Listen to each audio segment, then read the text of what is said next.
প্রিয় দর্শক মণ্ডলী, আসসালামু আলাইকুম। আপনারা দেখছেন পবিত্র মাহে রমজান উপলক্ষে দীপ্ত টিভির অনন্য আয়োজন জর্ডান ও উজবেকিস্তানের ইসলামিক ইতিহাস, ঐতিহ্য ও ইসলামিক স্থাপত্যের উপর নির্মিত স্বপ্ননিবাস প্রেজেন্টস ইসলামী কাফেলা।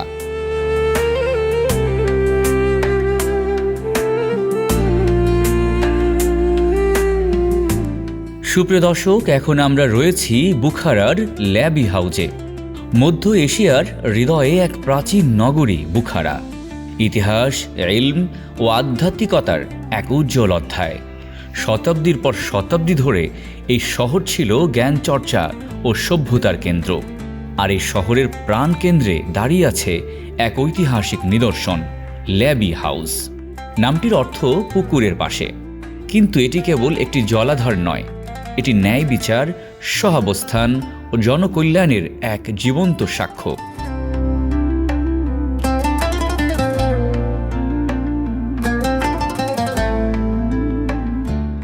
17শো শতকে বুখারা ছিল ইসলামী বিশ্বের গুরুত্বপূর্ণ কেন্দ্র।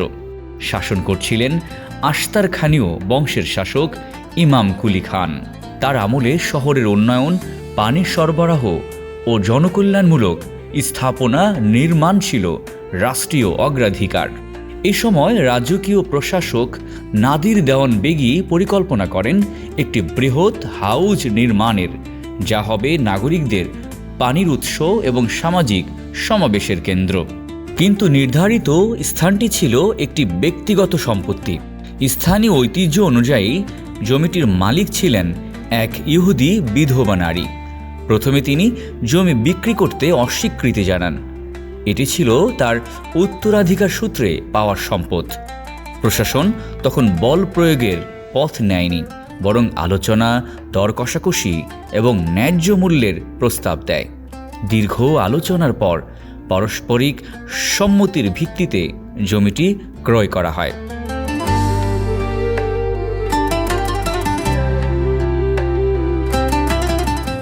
এই ঘটনাটি বুখারার সামাজিক বাস্তবতাকে স্পষ্ট করে। অমুসলিম নাগরিকদের সম্পত্তির অধিকার স্বীকৃত ছিল। রাষ্ট্রীয় প্রকল্পেও আইনি কাঠামো ও ন্যায়নীতি অনুসরণ করা হতো। এই জমির উপরেই নির্মিত হয় ল্যাবি হাউস। হাউসটি ছিল বড় আকারের কৃত্রিম জলাধার। এটি শহরের পানি সংরক্ষণ ও সরবরাহে গুরুত্বপূর্ণ ভূমিকা রাখে। ধীরে ধীরে এর চারপাশে গড়ে ওঠে তিনটি গুরুত্বপূর্ণ স্থাপনা: কুকেল দাস মাদ্রাসা, নাদির দেওয়ান বেগি মাদ্রাসা, নাদির দেওয়ান বেগি খানকা। কুকেল দাস মাদ্রাসা হয়ে ওঠে মধ্য এশিয়ার অন্যতম বৃহৎ ইসলামী শিক্ষা কেন্দ্র। খানকা ছিল সুফি সাধকদের আধ্যাত্মিক সাধনার স্থান। এভাবে পানি, শিক্ষা ও আধ্যাত্মিকতা তিনটি উপাদান মিলেই গড়ে ওঠে এক ভারসাম্যপূর্ণ সামাজিক কেন্দ্র। বুখারা ছিল মুহাদ্দিস ও আলেমদের শহর।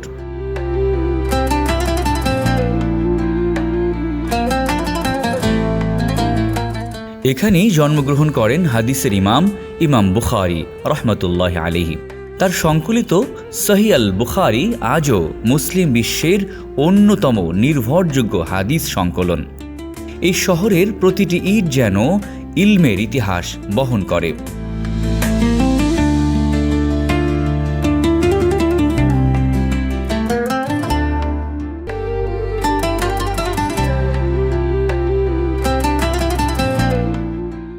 সুপ্রিয় দর্শক, এখন আপনাদেরকে দেখাবো বুখারার আর্ক দুর্গ ও প্রাচীর।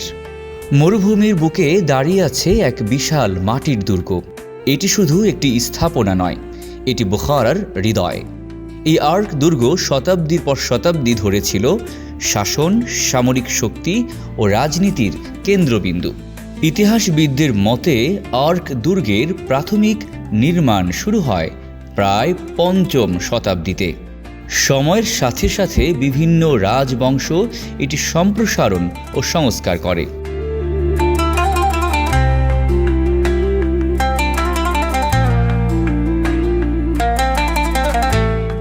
এটি ছিল মূলত একটি সিটাডেল, যেখানে রাজপ্রাসাদ, প্রশাসনিক ভবন, কোষাগার, আদালত, মসজিদ সবকিছু একসাথে অবস্থিত ছিল। আর্ক দুর্গের দেয়ালগুলো প্রায় 16 থেকে 20 মিটার উঁচু, পুরো ও ঢালু কাঠামোর, কাঁচা ইট দ্বারা নির্মিত। এই দেয়ালগুলো এমনভাবে তৈরি করা হয়েছিল যাতে শত্রুর আক্রমণ প্রতিহত করা যায়। দুর্গের প্রবেশদ্বার ছিল বাঁকানো করিডোরযুক্ত, যা সরাসরি আক্রমণ ঠেকাতে কৌশলগতভাবে পরিকল্পিত। শতাব্দীর পর শতাব্দী ধরে আর্ক দুর্গ ছিল বুখারার আমিরদের আবাসস্থল।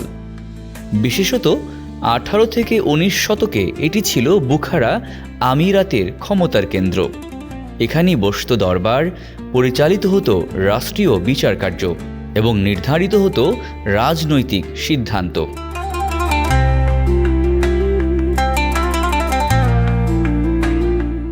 1920 সালে সোভিয়েত রেড আর্মির আক্রমণে দুর্গের বড় অংশ ধ্বংস হয়ে যায়। বহু প্রাচীন স্থাপনা ক্ষতিগ্রস্ত হয় এবং বুখারার আমির শাসনের অবসান ঘটে। তবু আর্ক দুর্গ সম্পূর্ণ বিলীন হয়নি এবং দেয়াল আজও ইতিহাসের সাক্ষ্য বহন করছে। বর্তমানে আর্ক দুর্গের ভেতরে রয়েছে জুমা মসজিদের ধ্বংসাবশেষ, সিংহাসন কক্ষ, প্রাচীন কারাগার, ঐতিহাসিক জাদুঘর। এটি এখন একটি সংরক্ষিত ঐতিহ্যবাহী স্থাপনা যা পর্যটকদের জন্য উন্মুক্ত। আর্ক দুর্গ ছাড়াও প্রাচীন বুখারা শহর একসময় ঘেরা ছিল বিশাল প্রতিরক্ষা প্রাচীর দিয়ে। প্রিয় দর্শক, এতক্ষণ দেখছিলেন আপনাদের প্রিয় চ্যানেলে প্রিয় অনুষ্ঠান জর্ডান ও উজবেকিস্তানের ইসলামিক ইতিহাস, ঐতিহ্য ও ইসলামিক স্থাপত্যের উপর নির্মিত স্বপ্ন নিবাস প্রেজেন্টস ইসলামী কাফেলা। আগামী পর্ব দেখার আমন্ত্রণ জানিয়ে আজকের মতো বিদায় নিচ্ছি। আল্লাহ হাফেজ।